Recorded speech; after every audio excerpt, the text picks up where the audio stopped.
Bismillahirrahmanirrahim. Assalamualaikum warahmatullahi wabarakatuh. Nabda biqiratil basmalah. Bismillahirrahmanirrahim. Al-Fatihah. Iya, alhamdulillah.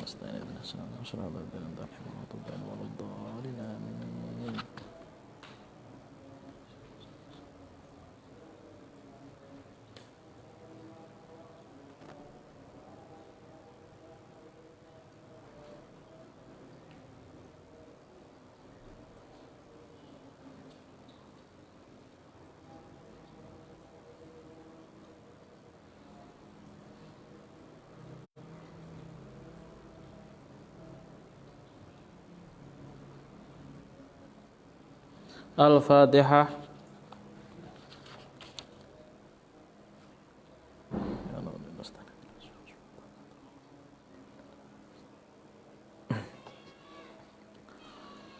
Bismillahirrahmanirrahim. Subhanaka la ilma lana illa ma 'allamtana innaka antal alimul hakim. Mari kita lanjutkan ngaji kita pada kesempatan malam hari ini. Sekarang kita sudah memasuki malam yang ke 23. Artinya kita kita waktunya di sini tinggal berapa? 7 hari ya. Tinggal 7 hari insyaallah. Ingko kalau kita nggak kebut nanti kita nggak akan bisa sampai bab sholat. Makanya harus kita kebut ya. Jadinya ini besok itu setiap mau maghrib setiap ini habis subuh kita ngaji lagi ya. Biar kita biar selesai ngaji kita. Setidaknya kita sampai bab sholat dan sholat-sholat lainnya. Mulai sholat fardu, sholat sunnah, sholat jenazah dan lain sebagainya ya. Setidaknya kita sampai itu. Baik, kita lanjutkan. Kemarin sampai apa? Mandi. Leo, mandi wajib sing piye? Baik, sekarang kita masuk ke fardu atau rukun mandi. Baik, yang pertama rukun mandi adalah niat. Baik, orang yang sedang junub atau orang yang sedang sedang jinabat, yang sedang dalam keadaan hadas besar, maka dia sebelum mandi itu harus niat terlebih dahulu. Ini kalau dilafalkan niatnya udah hafal semuanya. Lafal niat mandi itu nawaitu huslal li rafa'il hadasil akbari fardhulillahi ta'ala. Itu kalau kita mau melafalkan secara Arab. Melafalkan itu niat diunekne dengan lisan kita. Akan tetapi sebenarnya kalau kita niat itu kan an-niyatu mahaluhu fil qalbi. Niat itu tempatnya di dalam hati. Jadinya kita bismillahirrahmanirrahim, saya mau niat mandi wajib, gitu aja sudah sah-sah saja. Kan tetapi ini akan lebih afdal lagi kalau kita bisa menggunakan niat menggunakan bahasa Arab itu ya. Yang pertama itu. Yang kedua adalah fardu yang kedua, mengalirkan air ke seluruh badan. Nah, ini cukup itu saja. Artinya di dalam mandi besar itu fardunya atau hal-hal yang harus rukunnya hal yang harus dilakukan adalah itu, yang pertama adalah niat, yang kedua adalah mengguyurkan air dari ujung rambut, enggak cuma kepala, ujung rambut sampai dengan telapak kaki. Semuanya tidak boleh sampai tidak boleh sampai tertinggal ya. Ning selangkangan ya digrujuk kabeh sampai bener-bener ya. Misalkan sing wedok susune kok gede banget ya kan, kok menutupi jalan air itu ya digrujuk ngono gitu. Ya, jaga nggoyo lah dia masalah susu. Itu. Itu wajib kita lakukan. Artinya ketika kita tidak membasuhnya, ada salah satu yang kelewatan, tidak terguyur dengan air, maka di sini mandi kamu tidak akan pernah sah. Kalau mandinya tidak sah, otomatis kamu melakukan sholat dan lain sebagainya juga tidak sah. Karena apa? Karena mandi atau menghilangkan hadas besar itu adalah syarat sahnya sholat. Baik, selanjutnya adalah sunah-sunah mandi. Sunat-sunatnya mandi yang pertama adalah membaca basmalah pada permulaan mandi, berwudu sebelum mandi. Baik, di sini yang kedua adalah berwudu sebelum mandi. Berwudu sebelum mandi ini tata caranya adalah kita wudu seperti biasa ya. Akan tetapi di sini kita tidak mengguyur kaki sebelum kita selesai mandi. Artinya ketika kita sudah wudu kok biasanya wudu, sunahnya kita lakukan ya, mencuci kedua belah tangan, terus berkumur, istinjak dan lain sebagainya sampai mengusap kepala. Dan di sini kita untuk tidak mengguyur kaki terlebih dahulu. Ingat, belum mengguyur kaki terlebih dahulu. Akan tetapi kita langsung mengambil niat untuk mandi besar. Dan nanti ketika sudah selesai baru kita mengguyur kaki. Dan ketika itu kamu nanti sudah tidak diwajibkan wudu kembali apabila hendak melakukan sholat. Jika memang kamu tidak batal, itu tidak berhadas kecil. Akan tetapi misalkan di tengah-tengah mandi kok kamu ujung-ujung ngentut utawa nguyuh utawa nyapa kayak itu, hal-hal yang membatalkan wudu, demok kemaluan dan sebagainya, maka di situ kamu wajib berwudu lagi setelah mandi itu ketika hendak melakukan sholat. Yang ketiga adalah menggosok-gosok seluruh badan dengan tangan. Artinya ngosok-osok dilangi dengkole, ya kan? Dikosok lekeke, lak sing ngambune lekeke kecut ya toh, dikosok ora sabun dan lain sebagainya. Mendahulukan yang kanan daripada yang kiri, diawali dhisik, kanan digrujuk di P sampai iku jenenge iki 3 kali, kanan 3 kali, kiri 3 kali. Tuh. Terus yang selanjutnya adalah berturut-turut. Maksudnya berturut-turut di sini gimana? Yaitu tadi dari kepala dulu, ya kan? Kepala sini, setelah itu ke pundak awak kene, bareng itu terus kaki, gitu berturut-turutnya. Sampai sini sudah paham ya insyaallah tata cara mandi. Selanjutnya adalah mandi sunat. Mandi atau hal-hal yang disunahkan mandi. Yang pertama adalah mandi di hari Jumat. Dalam artian di sini mandi di hari Jumat ini adalah mandinya orang-orang yang akan melaksanakan sholat Jumat. Artinya ya lah kalian hendak pergi ke sholat Jumat, maka kalian harus disunahkan untuk mandi terlebih dahulu. Tujuannya apa? Awor batu ring ini gen aja ambune pengus gen ambune aja kecut dhewe ngono lho. Dadine wong sing ana sekitar kita juga enggak wangi ngono setidaknya.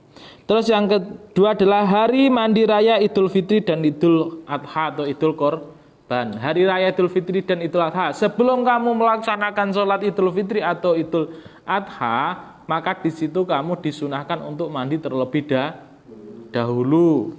Yaitu. Yang ketiga adalah mandi orang gila apabila ia sembuh dari gilanya karena ada sangkan atau kemungkinan ia keluar mani. Ini. Jadi ketika kita siapapun itu yang sedang gila itu dalam artian bukan hanya sekedar edan tok ngalor ngidul turut pasar itu enggak ya. Salah satunya ketika kamu dimabuk cinta itu juga gila kadang-kadang. Gua lu wae Mas. Nah, itu juga gila. Terus selain itu pula kadang-kadang gila itu ini orang yang sedang mabuk karena khamr itu juga termasuk orang gila ini tuh. Karena hilangnya akal. Lah jika sudah sembuh, maka di sini dianjurkan atau disunatkan untuk mandi. Karena kita tidak pernah tahu apakah dia itu sedang haid kayak yang perempuan misalnya, atau mungkin yang laki-laki sedang mengeluarkan mani kan itu. Aku pernah tak ceritani, rada cerita. Jadi pernah ngerti ku wong edan ki ning perempatan jeruk sing kono ya to. Iku ke wong edan loro lanang wedok kentu tak andani. Kentu ae ngono. Jadi tenan. Gila wong edan sing kentu mandeg gilani tenan jen gilani kayak esuk-esuk lagi pas sakar budal. Apa jenenge kuwi? Arep budal dolan no. Esok-esok kan dolan ngono. Jadi ini dengan hal kayak gitu kan orang-orang gila itu melakukan hal seperti itu kan kadang tidak tidak sadar ya kan. Makanya itu harus mandi terlebih dahulu kan itu.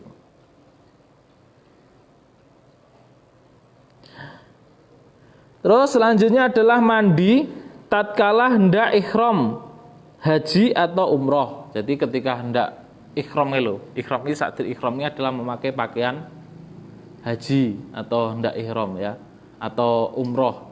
Nganggo klambine putih lho. Saat durung nganggo iki kudu dianjurkan untuk mandi terlebih dahulu biar benar badannya suci.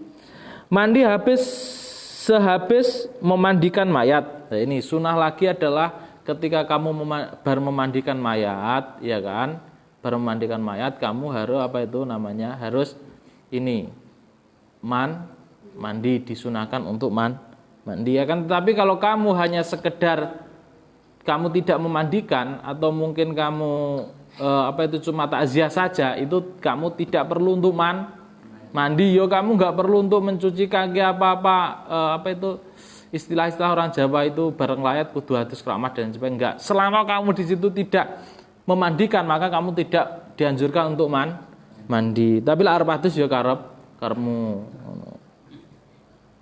Mandi seorang kafir setelah memeluk agama Islam. Mandinya orang kafir setelah memeluk agama Islam. Artinya orang kafir yang hendak mau masuk Islam itu disunatkan untuk mandi terlebih dahulu. Supaya apa? Kalau katanya Sunan Kalijogo itu supaya ilmu yang akan diberikan nanti tidak ada terhalang dari najis-najis yang ada di badannya, dari hadas-hadas yang ada di badannya, sehingga ilmu itu bisa diresapi dengan hati dan bisa dicerna dengan pikiran sehingga melahirkan perbuatan-perbuatan yang baik. Menurut saya.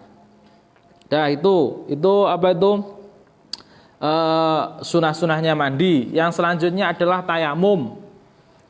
Baik, tayamum di sini ya. Tayamum di sini itu ada beberapa hal yang diperbolehkan untuk bertayamum. Yang pertama adalah uzur karena sakit. Artinya sakitnya itu jika terkena air maka dia akan parah sakitnya. Akan tetapi kalau sakit kakenan banyu iki ora parah maka itu dianjurkan untuk tetap berwudu. Atau mungkin dia ketika mau ambil air dan lain sebagainya dia sudah tidak kuat maka di sini diperbolehkan untuk bertayamum gitu ya. Yang selanjutnya adalah karena dalam perjalanan atau musafir. Biasanya perjalanan atau musafir ini orang itu biasanya mungkin naik kendaraan. Misalkan kamu ya di dalam bis. Niki ini yang Sumatera, ono kan waktu ini perang-perang dino di Jakarta ono kan sehari semalam ya. Di situ kamu tidak mungkin untuk menjamak sholat kamu misalkan. Maka di situ kamu diperbolehkan untuk bertayamum atau sholat di dalam kendaraan tersebut. Ono oleh hai tayamum. Yang selanjutnya adalah karena tidak ada air. Lah, karena tidak air ini apabila kamu sudah mencari-cari sehingga kalau kamu meneruskan mencari waktu sholat itu habis. Dan di situ kamu benar-benar tidak menemukan air. Misalkan kamu kok punya air tapi air itu cukup untuk minum saja, maka di situ kamu diperbolehkan untuk bertayamum. Selanjutnya adalah syarat-syaratnya tayamum. Pertama, sudah masuk waktunya sholat. Artinya tayamum itu dianjurkan ketika sudah waktunya sholat. Artinya kamu hendak mau mengerjakan sholat. Bukan kok seperti wudhu. Kalau wudhu kita terserah.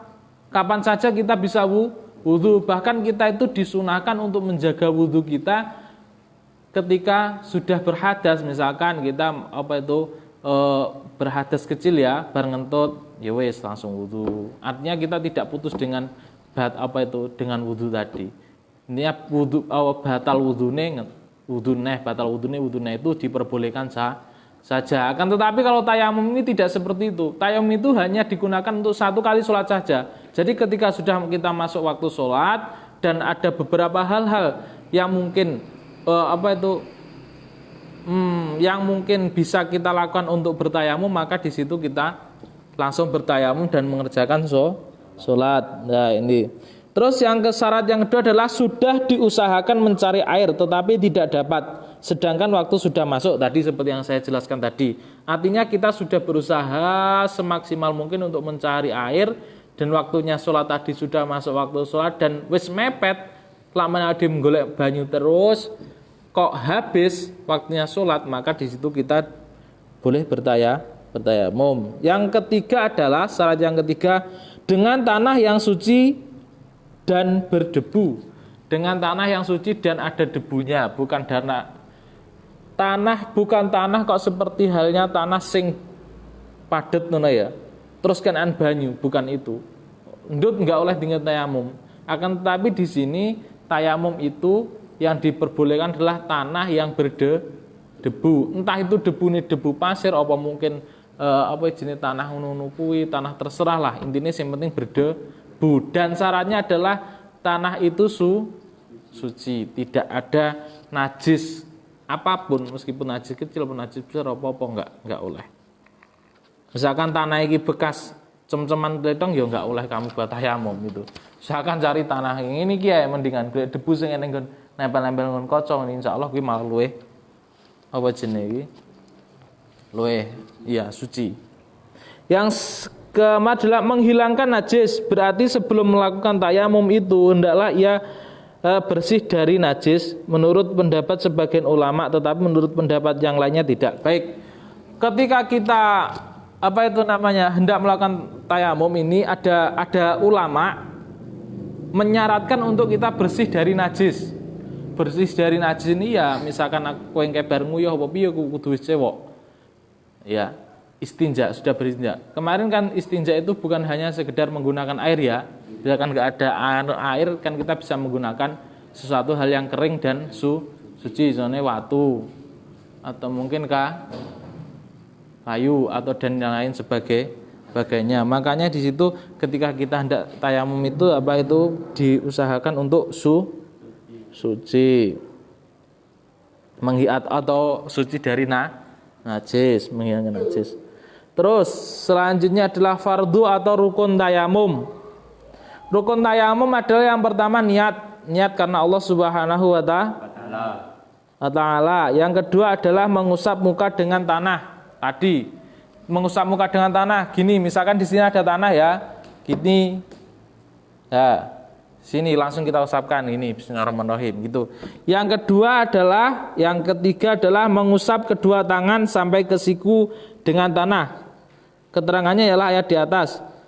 Menggunakan yang ketiga adalah mengusap tanah ke tangan sampai dengan siku-siku. Tata caranya seperti ini, setelah itu gini, gitu. Itu ya. Itu. Misalkan kok ini ada pendapat ada hadis juga menjelaskan bahwasanya tayamum yang ke tangan itu gini saja. Sampai pergelangan ini ada yang seperti itu. Terserah kamu mau menggunakan yang mana. Artinya di situ memiliki dasar sendiri. Terus selanjutnya adalah menertibkan rukun atau tartib. Rukunnya tartib artinya ya berurutan ya ora isik terus tangan ora oleh tangan sik lagi rai ora oleh ngono utawa rai sik tangan bar kuwi lagi niat juga tidak boleh.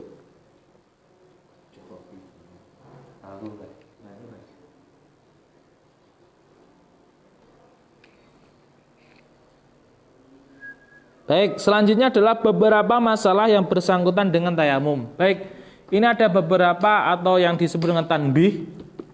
Tanbih itu catatan. Catatan yang pertama adalah orang yang tayamum karena tidak ada air, tidak diwajibkan mengulangi sholat apabila mendapatkan air. Jadi ketika kamu ya kan kok bertayamum terus sholat. Setelah itu kamu menemukan air, maka di situ kamu tidak diwajibkan lagi untuk sholat. Akan tetapi ketika kamu sudah tayamum, kamu mau sholat kok urung sampai Allahu Akbar, di situ kok turun hujan atau mungkin kamu menemukan air, maka di situ kamu wajib untuk berwudu. Itu. Yang kedua adalah satu kali tayamum hanya boleh dipakai hanya satu kali sholat. Artinya tayamum itu ya hanya digunakan untuk satu kali sholat. Ketika kita hendak sholat lagi, kita harus bertayamum lagi. Yang kedua adalah boleh tayamum apabila luka atau karena hal sangat dingin. Baik, ini kamu boleh tayamum, misalkan kamu sakit, misalkan luka sing ora oleh dikenai banyu ya kan, kebacok apa numpak sepeda motor piye ngono kan dikei banyu ora oleh, maka di situ kamu boleh bertayamum. Dan mungkin ya ini lagi, misalkan kamu ning gunung terus ikut jenenge kok dingin banget, keadaannya dingin banget.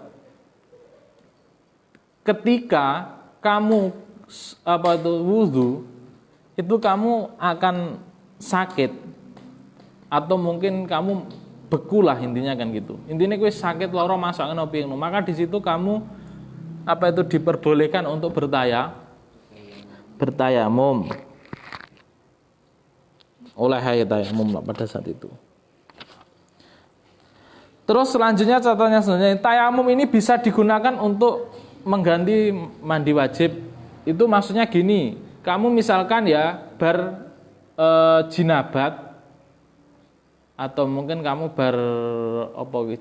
jenabat atau mungkin kamu sedang berhaid apa dan sebagainya, kok kamu nggak ada air, maka di situ kamu boleh yang namanya tayamum. Cuman ketika kamu nanti sudah mendapatkan air, maka kamu di situ wajib lagi untuk mandi besar. Orang mandi besar, harus mandi besar. Tapi lah orang yang air nggak oleh nganggo tayamum, nanti setelah mendapatkan air, maka di situ kamu wajib mandi besar. Baik. Sekarang sunat-sunat tayamum.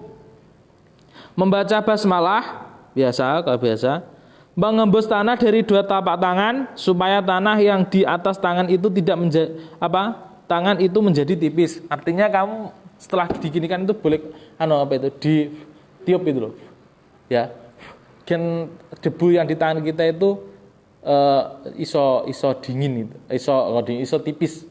Artinya ketika pengen ini ya ora melukai awakmu itu. Itu. Tipis ya. Itu. Yang ketiga adalah membaca 2 kalimat syahadat sudah selesai tayamum dan doa seperti halnya doa setelah berwudu. Baik, itu yang disunahkan dalam tayamum. Yang selanjutnya adalah hal-hal yang membatalkan tayamum. Ini yang perlu kita ketahui. Yang pertama adalah apapun atau tiap-tiap yang membatalkan wudu adalah membatalkan tayamum. Ingat ya, sing batalke wudu apa jok? Jok kena antelek pitik batalne wudu ora? Nggih. Membersihkan Mas, wajib membersihkan. Kena antelek pitik membatalkan wudu enggak, Jok? Enggak. Tidak. Baik. Piye carane? Lara salat. Ketika lara salat kan ketika wis wudu. Hah? Bersihkan dulu. Baik. Terus selanjutnya ada air. Nah, jadi ini yang batalkan tayamum lagi ada yang kedua adalah ada air. Kowe wis bar tayamum terus mau sholat kok tiba-tiba eneng kowe nemokne air, maka di situ tayamummu batal. Wis ku tok.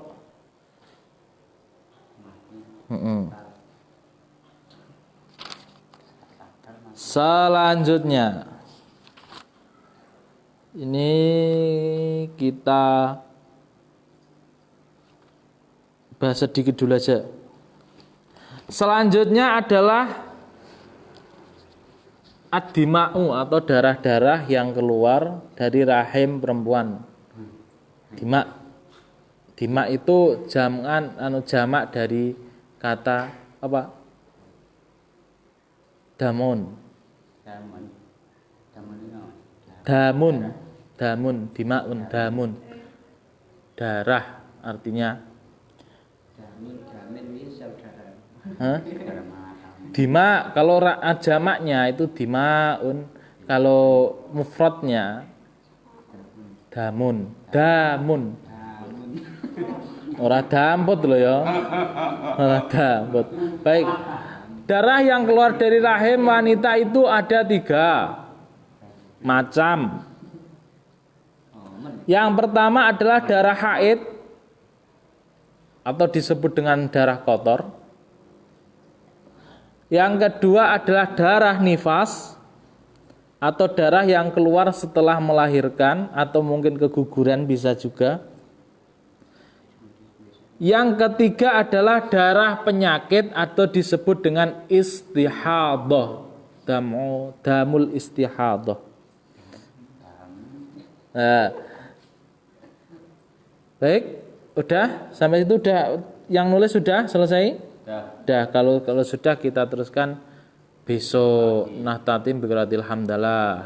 Alhamdulillah. Assalamualaikum warahmatullahi wabarakatuh. Waalaikumsalam warahmatullahi wabarakatuh.